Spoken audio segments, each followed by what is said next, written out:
Medina Batista, eu tenho 11 anos, sou de Presidente Prudente e hoje vou falar sobre o computador quântico. Mas para falar sobre o computador quântico, primeiro eu preciso falar sobre o computador comum ou clássico. O computador comum ou clássico utiliza bits, que são a menor unidade de informação. Os bits funcionam no sistema binário, ou seja, 0 e 1. Um exemplo seria uma lâmpada. A lâmpada desligada é o 0 e a lâmpada acesa, o 1. Um grupo de 8 bits formam 1 byte, e esses aglomerados de bytes podem formar kilobytes, megabytes ou gigabytes. No computador comum ou clássico também temos a CPU, que serve para manipular os bits para poder rodar os programas. Também temos a memória RAM. A memória RAM serve para poder armazenar temporariamente dados, ou seja, rodar vários programas ao mesmo tempo. Já as unidades de armazenamento são armazenamento permanente, ou seja, por exemplo, saves de jogos, arquivos de foto ou vídeo. Agora que falamos sobre o computador comum ou clássico, podemos falar sobre o computador quântico. O computador quântico utiliza qubits, que podem ser 0, 1 ou os dois ao mesmo tempo. Agora, a lâmpada poderia estar acesa e apagada, porém também poderia estar os dois ao mesmo tempo, ou seja, acesa e apagada ao mesmo tempo. E isso nos dá muitas mais possibilidades. E por isso que o bit é muito mais poderoso que um bit comum. Também temos a QPU, que é um chip pequeno que cabe na palma da sua mão. Como funcionam? Os computadores quânticos funcionam com os qubits, que são feitos por partículas como átomos, elétrons ou fótons, ou seja, partículas microscópicas. Para funcionar, os computadores quânticos utilizam 3 princípios, que são a superposição, entrelaçamento e tunelamento quântico. A superposição é, por exemplo, quando você joga cara ou coroa, só que ao invés de a moeda cair no cara ou coroa, ela fica girando no ar, sem você conseguir definir se é cara ou coroa. Já o entrelaçamento é quando, por exemplo, se uma pessoa faz uma coisa, outra que está muito longe fará a mesma coisa. Isso acontece com os qubits também, fazendo com que a informação possa viajar muito mais rápida. E o tunelamento quântico. O tunelamento quântico faz com que, ao invés de ser igual ao computador comum ou clássico, que ele dá a volta por uma barreira, ele atravessa a barreira. Para funcionar, os computadores quânticos também precisam de ambientes controlados e temperaturas quase no zero. Para que serve um computador quântico? Descoberta de novos medicamentos, solução de problemas complexos de logística, como, por exemplo, vários pontos de entrega, qual seria a rota mais rápida.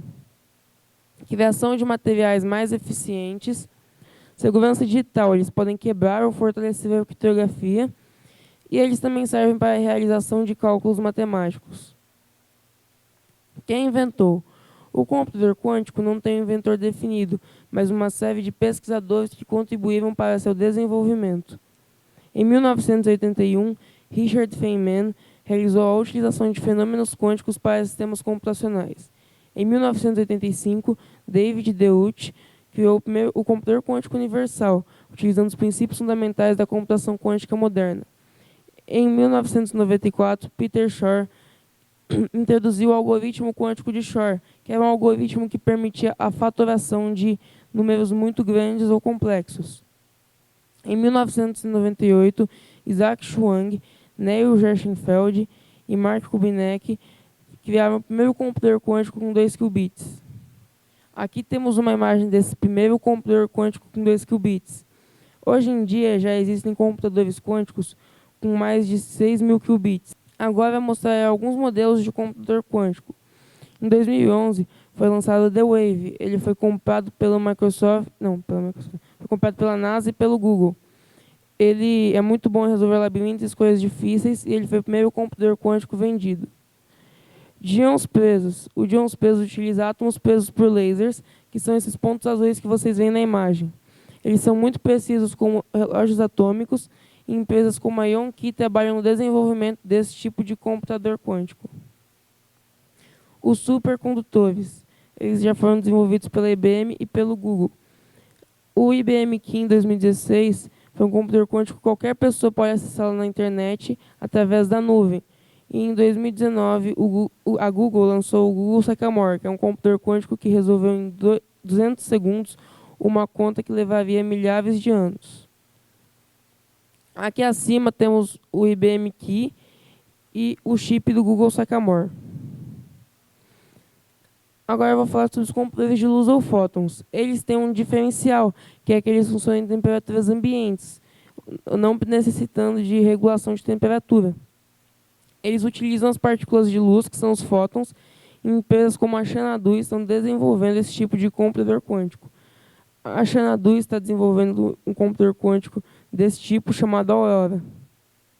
Desafios. Os desafios do computador quântico são que eles são experimentais, ou seja, não temos ideia da sua real capacidade e potencial. Eles são sensíveis, ou seja, eles precisam de muita regulação. São caros, eles custam $100.000 ou mais e necessitam de temperaturas muito baixas, exceto o de luz ou fótons. O futuro é quântico. Essa frase vem do fato de que o computador quântico já ajuda e nos ajudará muito mais no futuro, por exemplo, na cura de doenças, a solucionar problemas ambientais.